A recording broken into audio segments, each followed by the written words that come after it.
Kingston hospital मासफ tank में senior व तजुर्बेकार surgeons doctor Shaukat और डॉक्टर जैद पित्ता और अपेंडिक्स के ऑपरेशन किफ़ायती खर्च पर कर रहे हैं। छोड़कर जा रहा हूँ कि क्योंकि यहाँ पर हफीजुर रहमान पाशा साहब हैं कि हाल ही में हिंदुस्तान में वक्फ के ऊपर जो वावैला मचा था कि नरेंद्र मोदी की गवर्नमेंट ने वक्फ अमेंडमेंट एक्ट लाते हुए 45 अमेंडमेंट्स किया था, तो उस पर हमारी नाम नेहात मुस्लिम क़यादत ने बड़ा ड्रामाई अंदाज में पूरे हिंदुस्तान में हिंदुस्तान के मुस्लिम पर्सनल लॉ बोर्ड और सियासी कायदीन मेंबर ऑफ पार्लियामेंट ने एक बड़ा हंगामा मचा किया था। लेकिन बड़े अफसोस के साथ इस बात को मैं आपके सामने कहने में मुझे बड़ा अफसोस हो रहा है कि हिंदुस्तान में Telangana state is the first state to implement Waqf amendment act. ये तेलंगाना में जो मौजूदा कांग्रेस की सरकार है वो ऑलरेडी वक्फ अमेंडमेंट एक्ट जो नया आया है वो एक्ट को इम्प्लीमेंट कर चुकी है। मैं हमारे हफीजुर रहमान पाशा साहब के सामने ये गवर्नमेंट का आर्डर दे रहा हूँ, ये तेलंगाना गवर्नमेंट का आर्डर है, क्योंकि मेरी तकरीर को इंटेलिजेंस वाले, स्पेशल ब्रांच वाले, सेंट्रल इंटेलिजेंस वाले सुन रहे हैं, तो मैं चाहता हूँ कि अमित शाह, नरेंद्र मोदी, यहाँ के चीफ मिनिस्टर रेवंत रेड्डी को मुबारकबाद दे और उन तमाम उलमा मशाइखीन, ये जियो आकर 12 अगस्त के दिन ये जियो आया, यहाँ के चीफ एग्जीक्यूटिव ऑफिसर वक्फ बोर्ड को हटाने के लिए, एक ईमानदार ऑफिसर को हटाने के लिए एक साजिश की गई और यहाँ के हाई कोर्ट में एक ऑर्डर, हाई कोर्ट में एक पिटीशन डाला गया। 5 अगस्त के दिन एक ऑर्डर आया हाई कोर्ट का कि क्योंकि जो मौजूदा चीफ एग्जीक्यूटिव ऑफिसर है उसका तकर्रुर जो है एडिशनल कलेक्टर रैंक है, as per the new Waqf act होना तो ये चाहिए कि जॉइंट सेक्रेटरी कैडर किसी आदमी को यहाँ पर जो है चीफ एग्जीक्यूटिव ऑफिसर डाला जाना चाहिए।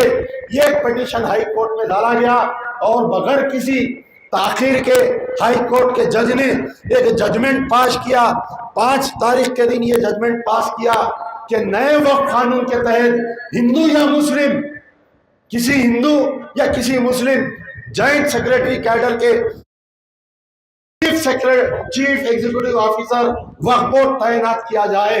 लेकिन हमारा जो गवर्नमेंट ऑफ तेलंगाना का वकील था, जो एडवोकेट जनरल था, उसका काम था कि ये बोलना चाहिए था जज के सामने हाई कोर्ट के कि ये मसला अभी सुप्रीम कोर्ट में चल रहा है, we can not implement new Waqf act बोलना चाहिए था।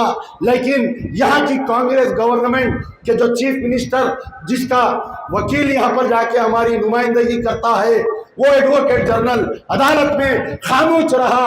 उसके बाद में 5 तारीख के दिन जजमेंट आता है, 6 तारीख के दिन चीफ एग्जीक्यूटिव ऑफिसर काम करता है क्योंकि उसको ऑर्डर की कॉपी नहीं मिलती। 7 अगस्त के दिन फिर से कंटेम्प्ट नोटिस डाला जाता है, कंटेम्प्ट पिटीशन डाला जाता है। उसके बाद में 7 तारीख के दिन फिर एक जजमेंट आता है।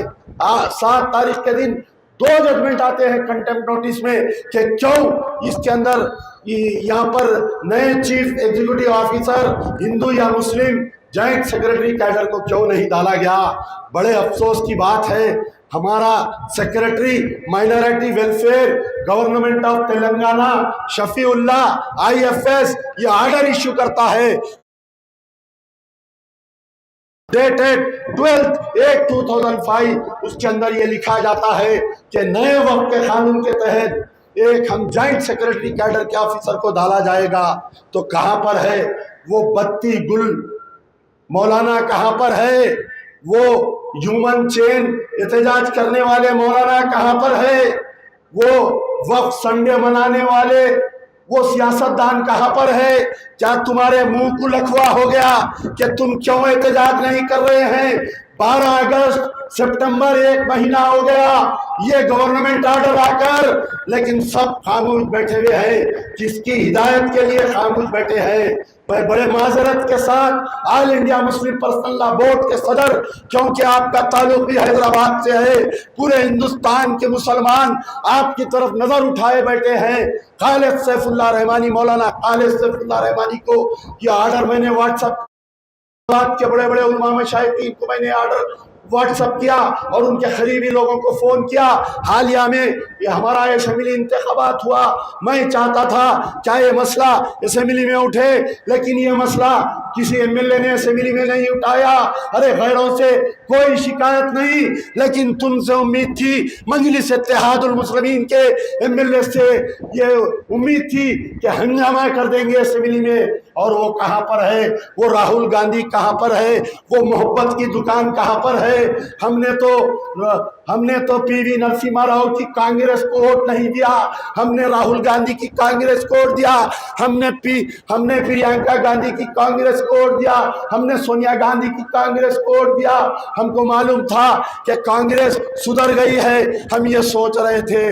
लेकिन बड़े अफसोस के बाद आज तेलंगाना के मुसलमान ये इस मसले पर अगर आप एहतजाज नहीं करेंगे, ये GORT नंबर 67 अगर इसको कलअदम नहीं करेगी हुकूमत, तो याद रखो Telangana will be the first state, ये पहला स्टेट रहेगा कि यहाँ पर नए वक्फ कानून को लागू किया गया है। मैं तमाम उलमा से अदबन गुजारिश कर रहा हूँ कि इस जियो के खिलाफ में एहतजाज करे। प्यारे नबी सल्लल्लाहु अलैहि वसल्लम के जलसे में मौजू से हटकर इसलिए कह रहा हूँ कि वक्फ इस हमारा जो वक्फ है ये एक हमारा हिस्सा है, हमारे मजहब का हिस्सा है, हमारे इस्लाम का हिस्सा है, इसलिए इस पर एहतजाज करना ज़रूरी है। इस पर रोशनी डालिए। दिल्ली के और यूपी के 2 मुखर्रिर रहे। मैं आप लोग जब दिल्ली जाएंगे, उत्तर प्रदेश जाएंगे, तो आप लोग वहाँ के मीडिया में ये बात लाए ताकि राहुल गांधी और प्रियंका गांधी को अखलाकी दबाव हो और उनकी तेलंगाना गवर्नमेंट ये जियो को विड्रा करे। बस एक बड़े अफसोस के साथ मैं आपके सामने पेश हुआ। मैं अब दावत खिताब देता हूँ मोहतरम प्रोफेसर हफीजुर रहमान साहब, प्रोफेसर हफीजुर रहमान पाशा से आपको मुखातिब करें। शुक्रिया। यार जिंदा सोबत बाकी। किंगस्टन हॉस्पिटल मासफ टैंक में सीनियर माहिर व तजुर्बेकार सर्जन्स डॉक्टर शौकत और डॉक्टर जैद हर्निया, पित्ता और अपेंडिक्स के ऑपरेशन काफ़ी किफ़ायती खर्च पर कर रहे हैं। इस अस्पताल में माबदा ऑपरेशन निगहदाश्त की गैर मामूली सहूलत के साथ साथ तजुर्बेकार ICU टीम डॉक्टर फैसल की निगरानी में आपकी खिदमत के लिए मौजूद है। यहाँ थायराइड सर्जरी, हाइड्रोसेल, पेट के दर्द का इलाज और कई एक सर्जरीज की जाती है और अस्पताल में आला तिब्बी मियार का ख़ास ख्याल रखा जाता है।